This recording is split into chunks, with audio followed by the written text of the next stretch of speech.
பேகுரு சொந்தங்களுக்கு வணக்கம். இன்னைக்கு நேர்காணல நம்மளோட இருப்பவர் அரசியல் விமர்சகர் திரு தேவப்பிரியா அவர்கள். வணக்கம். வணக்கம் கார்த்தி.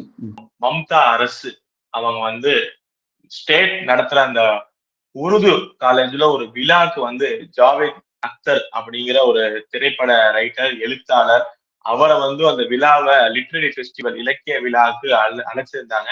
எதிர்ப்பு வந்த உடனே அது பின்வாங்கிட்டாங்க. அது இப்ப பெரிய சர்ச்சையா இருக்கு. இது மாதிரி இஸ்லாமிய அடிப்படைவாதிகளுக்கு மம்தா அரசு பயந்து இந்த விழாவை ரத்து செஞ்சிருக்காங்க அப்படின்னு சொல்லிட்டு, உண்மையா? யார் எதிர்த்தா? ஏன் மம்தா அரசு அந்த விழாவை ரத்து செஞ்சது? கொல்கத்தா உருது அகாடமிங்கிறது கிட்டத்தட்ட அரசு சார்பானது. இதன் தலைவர் முதல்வர் மம்தாஜி, துணைத் தலைவர் திரிணாமுல் காங்கிரஸை சேர்ந்த எம்பி நதீமுல் ஹக் என்பது. சோ இது முழுக்க முழுக்க திரிணாமுல் காங்கிரஸ் உடைய கட்டுப்பாட்டில் இருக்கும் உருது அகாடமி. இவங்க விழா நடத்துறாங்க. ஜாவேத் அக்தர் யாருன்னு சொன்னால், அவர் மிகச்சிறந்த ஒரு உருது பாடல்கள் எழுதும் திரைப்பட கவிஞர். சில திரைப்படத்திற்கு கதைகளும் எழுதியிருப்பார்.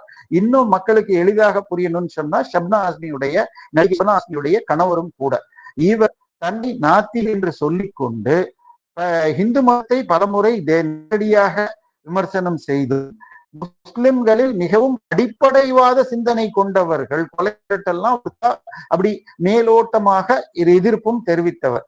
எனக்கு தெரிஞ்சு அவர் சின்சியராக இஸ்லாமிய மதத்தை விமர்சனம் செய்து நான் பார்த்ததில்லை. நம்ம அமீர் கான் அவர் எடுத்துக்கிட்டீங்கன்னா, ஏதோ ஒரு சினிமா கூட எடுத்தாரு, அதுல கடவுள் இருக்காருன்னு கொண்டு போனார். நான் சொல்றது உங்களுக்கு, ஆபிரகாமிய மதத்துடைய அடிப்படை என்பது இது பைபிள் தோரால இருந்து வருது. தௌரத் என அவர்கள் அழைக்கும் தோரால இருந்து வருது. அதை பற்றி இஸ்ரேலுடைய தொல்லியல் துறை இயக்குனராக இருந்தும், இஸ்ரேலுடைய டெல்லவிவ் பல்கலைக்கழகத்தின் ஆர்கியாலஜி டிபார்ட்மெண்ட் HOD-யாக இருந்தவர் திரு இஸ்ரேல் பின்கல்ஸ்டின் எழுதிய புத்தகம் தி பைபிள் அன்எர்த்டு. அந்த புத்தகத்தின் முன்னரையில் அவர் சொன்னது, the great saga that contained in the Bible, that God called Abraham from Babylon and his deliverance of his people from Egypt and the rise and fall of kingdoms of Judea and Israel are all not divine revelations but fruitful product of human imagination அப்படிங்கிறார். அதாவது இஸ்ரேலில் நடந்த 150 ஆண்டுகளாக ஆயிரக்கணக்கான இடங்களில் சர்வேயும் தோண்டி எடுக்கப்பட்ட முடிவுகளின் படியாக எந்த ஒரு மனிதன் மீதும் இங்கு இறை வார்த்தை பேசப்படவில்லை. பைபிள் எனப்படுவது முழுக்க முழுக்க மனித கற்பனை கட்டுக்கதை புனைதலின் உச்சக்கட்ட கற்பனை வளத்தின் சாதனை அப்படின்னு தொல்லியல் நிரூபிச்சுட்டுன்னு சொல்றாங்க. சோ எந்த ஒரு மனிதனும் நபி என்று கடவுள் தன்னை தேர்ந்தெடுத்ததாக சொல்வது எல்லாமே அது அவர்கள் ஒரு போதனையை கூறுவதற்கே தவிர தொல்லியல் வரலாறு படியாக எந்த இதில் இறையுடைய வேலையே இல்லைன்னு இதை என்னைக்காவது யாராவது சுட்டி காட்டியிருக்காங்க? இப்ப இவர் ஏற்கனவே அடிப்படைவாத முஸ்லிம்களை கேலி பேசியிருக்காரு. குரான்ல இருந்து சில சின்ன சின்ன விஷயங்கள், உதாரணமாக இந்த புர்கா போடுறது, கட்டாயம்னு சொல்றது, ஹிஜாபை எதிர்ப்பது, இந்த மாதிரி விஷயங்கள்ல ட்ரிபிள் தலாக்கு, அந்த மாதிரி விஷயத்த ரெண்டு பக்கத்துக்கும் நடுவுல சொல்லி இருப்பார். ஆனால் அடிப்படைவாதத்திற்கு சாதகமாக இல்லைங்கிறதுனால அவங்களுக்கு கோபம். இப்ப முதலமைச்சர் தலைமை மீட்டிங்ல இவர் பேசிட்டா இங்க அது அதுக்கு அங்கீகாரம் வந்த மாதிரி ஆயிடும்னு உடனே ஜாமியா உலமா ஹே ஹிந்த் அப்படின்னு இதுல கல்கத்தால இருக்கிற ஒரு மௌலிகள் குழு கேட்ட உடனடியாக அவர் வருகையை தடுத்துட்டாங்க. சோ அதாவது முஸ்லிம்கள் ஒரு குழு கேட்டுக்கிட்டா உடனடியாக அதை நிறுத்துறாங்கன்னா எந்த அளவுக்கு பயப்படுறாங்க. இன்னைக்கு வரைக்கும் கல்கத்தால இது பங்களாதேஷை சேர்ந்த மிகச்சிறந்த வங்காள எழுத்தாளரான பெண் எழுத்தாளர் தஸ்லிமா நஸ்ரீன், அவர் முஸ்லிம் அடிப்படைவாதத்தை எதிர்க்கிறாருங்கிறதுனால அவரை அங்கிருந்து வெளியேற்றி விட்டு இப்ப வேற எங்கேயோ இருக்கார். சோ ஒரு வங்காளியை அங்க வைக்கிறதுக்கு கூட முஸ்லிம் எடுப்புன்னா அவங்க பயப்படுறாங்க. இதே தமிழ்நாட்டுல என்ன நடக்குது? தெளிவாக சங்க இலக்கியத்திலிருந்து பிற்க கல்வெட்டுகள்ல இருந்து எல்லாமே திருப்பரங்குன்றம் என்று நிரூபிக்கும் இடத்துல 19ஆம் நூற்றாண்டு ஆரம்பத்துல ஒரு ஆக்கிரமிப்பு இது கல்லறையே இது சிக்கந்தர் தர்கான்னு சொல்லிக்கிட்டு அங்க நான் ஆடு வெட்டுவேங்கிறான். காஷ்மீர்ல இது வைஷ்ணவி தேவி கோயில் போற 14 கிலோமீட்டர்லயும் நான்வெஜ், சாராயம் மற்றும் குட்கா உட்பட எல்லாமே தடை செய்யப்பட்டுள்ளது. ஆனா இங்க திருவண்ணாமலை கிரிவல பகுதியா இருக்கட்டும், இல்ல இது திருப்பரங்குன்றத்துல நாங்க நான்வெஜ்க்கு சாப்பிடணும், இதை வெட்டணுங்கிறாங்க. ஆனால் குரான் எழுதிய நபிகள் நாயகம் அவர்கள் இதுல ஒரு முறை தன் தோழர்களோடு சென்று கொண்டிருக்கும் பொழுது நடந்த சம்பவம் என்னன்னா, அவங்க அப்படி தாண்டி போறப்ப ஒரு தோட்டத்தை பாக்குறாங்க. சிரியாவை ஒட்டியுள்ள ஒரு விவசாய தோட்டம். அங்க வெங்காயம் பூண்டு விளைவிச்சிருக்காங்க. இப்ப நானும் நீங்களும் ரோட்ல நடந்து போறப்ப ஒரு மாமரத்துல மாங்காய் தொங்குச்சுன்னா அப்படின்னு நம்ம நாக்கு ஊற நம்ம உடனே அதை பறித்து சாப்பிடுவோம். அது மாதிரி நபி தோழர்கள் போய் அந்த வெங்காயம் பூண்டை சாப்பிடுறாங்க. சாப்பிட்டுட்டு வந்த உடனே இன்னொரு சாப்பிடாத ஒருத்தர் தொழுகைக்கு போலான்னு உடனே நபி அவர்கள் என்ன சொன்னார்கள்னா, இந்த வெங்காயம் பூண்டை சாப்பிட்ட பிறகு வரும் வாடை என்பது நம்மில் பல நண்பர்களுக்கு பிடிப்பதில்லை. மனிதர்களில் பலருக்கு பிடிக்காத விஷயங்கள் அல்லாஹ் என்ற அந்த தெய்வத்தின் வானவர்களுக்கும் பிடிக்காது. அதனால இந்த பூண்டு வெங்காயம் சாப்பிட்டவர்கள், இது வேக வச்சோ வேக வைக்காமலையோ இது போட்ட உணவை சாப்பிட்டவர்கள், அந்த உணவு உங்கள் வயிற்றிலிருந்து ஜீரணமாய் வெளியே போகும் வரை, நாளை வரை நீங்கள் எந்த தொழுகையிலும் கலந்து கொள்ள வேண்டாம்னு அவங்கள வெளியில அனுப்பிச்சிட்டார். இப்படி இருக்கிறப்ப இஸ்லாம் என்றாலே நான்வெஜ் சாப்பிட்றதுங்கிற மாதிரி கொண்டு போறாங்க. அந்த திருப்பரங்குன்றத்தை பொறுத்த வரைக்கும் மலை மேல ஒரு தர்கா இருக்கு, உள்ளுக்குள்ள ஊருக்குள்ள திருப்பரங்குன்றம் கீழே ஊருக்குள்ள முஸ்லிம் பேட்டைங்கிற இடத்துல இன்னொரு தர்கா இருக்கு. அங்கேதான் இந்த தொழுகைகள் எல்லாம் கந்தூரி விழா சாப்பிடுறது என்பது தமிழக அரசின் அந்த பீஸ் கமிட்டி அறிக்கையிலேயே இருக்கு. இப்படி இருக்க இங்க தமிழ்நாட்டுல மதவெறி தூண்டப்படுகிறது.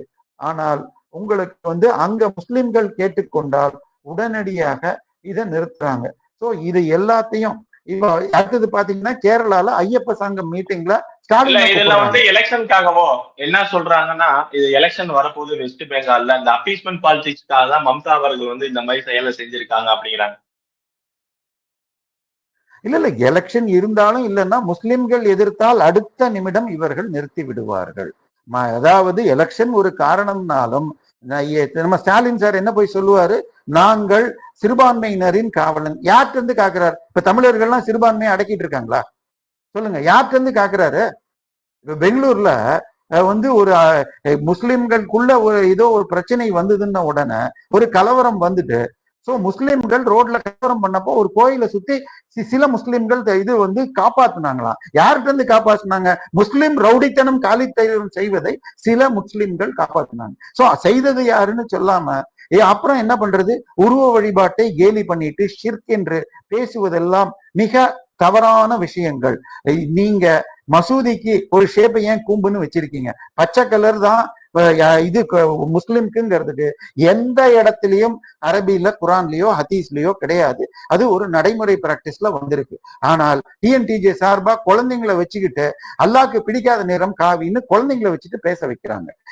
இதுக்கெல்லாம் எங்கேயுமே ஆதாரம் கிடையாது நமக்கும். ஏனென்றால் இவர்கள் இப்படியெல்லாம் பேச பேச திருக்குறள் கிறிஸ்தவ நூல் என்று கருணாநிதி ஆதரவுடன் 1968 ஆரம்பிச்ச வேலை 83 PhD ஆக அது 90களில் என் கண்ணில் பட நான் 90ல இருந்து இதுவரைக்கும் அந்த ஆபிரகாமிய மதத்தின் பெரும்பாலும் தௌரத்தையும் இதையும் ஆராய்ச்சி பண்றப்ப அந்த நம்பிக்கை எதற்குமே அந்த புத்தகங்களில் ஆதாரம் இல்லைங்கிறோம். ஆனால் இந்துக்கள் விஷயத்துல எல்லா விஷயத்திலையும் இவங்க உள்ள நுழைப்பாங்க.